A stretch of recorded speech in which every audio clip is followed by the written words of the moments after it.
29 oktyabr tarixi Zəngilan rayonunun erməni işğalçıları tərəfindən işğal günüdür. Pancomi TV-nin məlumatına görə 1993-cü ildə Ermənistan silahlı qüvvələri Zəngilanın 710 kvadrat kilometr ərazisini işğal etmişdilər.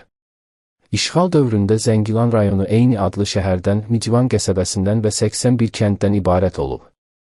Rayonun erməni hərbi birləşmələrinin hücumundan müdafiəsi zamanı 188 nəfər şəhid olub, 44 nəfər itkin düşüb. Zəngilanın işğalı nəticəsində həm əlahiyyə, həm də dövlətə külli miqdarda ziyan dəyib. Zəngilan 30 ilə yaxın müddətdə işğalda qalıb.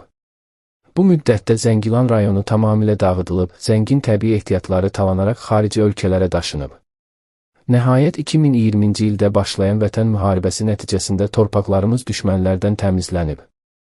20 oktyabr tarixində Zəngilan şəhəri Ermənistan işğalından azad olunub.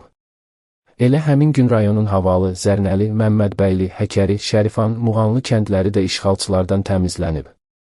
Daha sonraki günlərdə 21, 22, 23, 26 oktyabr Zəngilan rayonunun Mincivan qəsəbəsi, Xurama, Xumarlı, Sarıl, Babaylı, 3-cü Ağalı, Hacallı, Qıraqmışlan, Ülgün, Turabad, İçərimişlan, Məlikli, Cahangirbəyli, Baharlı, Kolluqışlaq, Malatkeşin, Kənd Zəngilan, Genlik, Vəliqulubəyli, Qaradərə, Çöpədərə, Tatar, Tiri, Əmirxanlı, Qarqulu, Bartaz, Dəlləkli, Vənədli və Mirzəhəsənli, 1-ci Alıbəyli, 2-ci Alıbəyli, Rəbənd, Yenikənd kəndləri və Ağbənd qəsəbəsi ordumuz tərəfindən işğaldan azad olunub.